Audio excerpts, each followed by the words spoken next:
Hello बच्चों, Python language में print function का प्रयोग पाइथन प्रोग्राम में स्क्रीन पर आउटपुट देने के लिए करते हैं।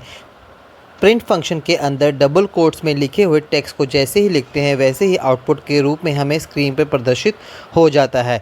यदि प्रिंट फंक्शन द्वारा आउटपुट को एक से अधिक लाइन में, जैसे कि हमें इस क्वेश्चन में दिया गया है कि हमें अपना नाम, विद्यालय का नाम को एक से अलग लाइन में लिखना है, तो इसके लिए हम प्रिंट फंक्शन में डबल कोट के स्थान पर ट्रिपल कोट्स का यूज़ करेंगे। तो आइए देखते हैं कि कैसे होगा।